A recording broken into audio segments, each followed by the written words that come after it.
নমস্কাৰ, আপোনালোকক পুনৰবাৰ স্বাগতম জনাইছো।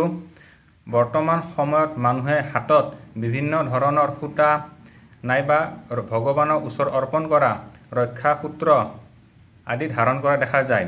এই বিভিন্ন ধৰণৰ সূতা বা ৰক্ষা সূত্ৰৰ বিভিন্ন ধৰণৰ শুভফল আছে। সেইসমূহ ধাৰণ কৰিলে বিভিন্ন ধৰণৰ বাধা বিঘিনিৰ পৰা ৰক্ষা পোৱা যায়। কিন্তু বৰ্তমান সময়ত দেখা পোৱা গৈছে যে কিছুমান মানুহে নিজৰ হাতত প্লাষ্টিকৰ দ্বাৰা নিৰ্মিত কিছুমান খাৰু নাইবা ৰবৰৰ কিছুমান বস্তু ধাৰণ কৰা দেখা যায়।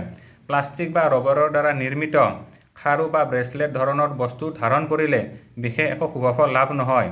তাৰ সলনি যদি মানুহে বিভিন্ন ধৰণৰ ধাতুৰে নিৰ্মিত ব্ৰেচলেট বা খাৰু ধাৰণ কৰে তেতিয়াহ'লে গ্ৰহদোষৰ পৰা মুক্ত হ'ব পাৰি, লগতে বিভিন্ন ৰোগৰ পৰা মুক্ত হ'ব দেখা যায়।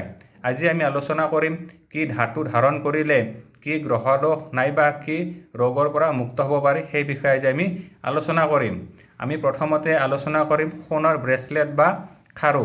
যিসকল ব্যক্তিয়ে সোঁহাতত সোণৰ ব্ৰেচলেট বা খাৰু ধাৰণ কৰে সেই ব্যক্তিৰ ৰবি, বুধ আৰু বৃহস্পতি গ্ৰহ বলৱান হয়।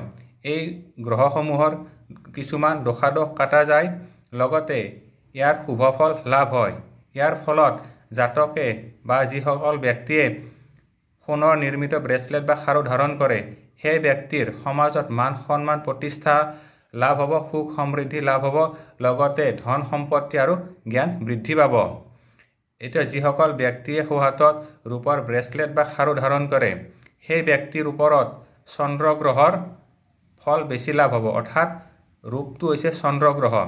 যিসকল ব্যক্তিয়ে ৰূপৰ খাৰু বা ব্ৰেচলেট ধাৰণ কৰে সেই ব্যক্তিৰ চন্দ্ৰ গ্ৰহ বলৱান হ'ব, যাৰ ফলত মানসিক শান্তি, মানুহৰ লগত মিত্ৰতা, যিসকল মানুহৰ ৰিলেশ্যনৰ প্ৰব্লেম আছিল সেইসকল সম্পৰ্কবিলাক ভাল হ'ব, উচিত সিদ্ধান্ত ল'ব পাৰিব, মানসিক শান্তি, টোপনিত শুভ আহিব, লগতে ধন প্ৰাপ্তি আৰু চৰ্দি কফজনিত ৰোগৰ পৰাও কিছু ক্ষেত্ৰত মুক্তি পোৱাত সহায়ক হ'ব।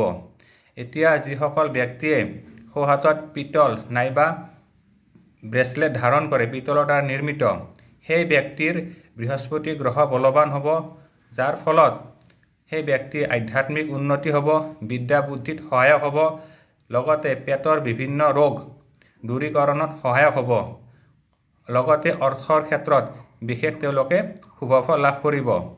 আৰু যিসকল ব্যক্তিয়ে তামৰ খাৰু বা তামৰ খাৰু হাতত ধাৰণ কৰে সেই ব্যক্তিৰ মংগল আৰু ৰবি গ্ৰহ বলৱান হয়।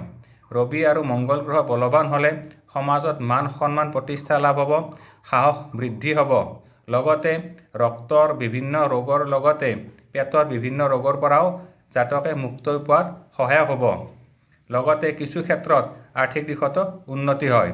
আৰু চক্ষু বা মূৰৰ বিষৰ পৰাও কিছুমান ক্ষেত্ৰত পৰিত্ৰাণ পোৱা দেখা গৈছে।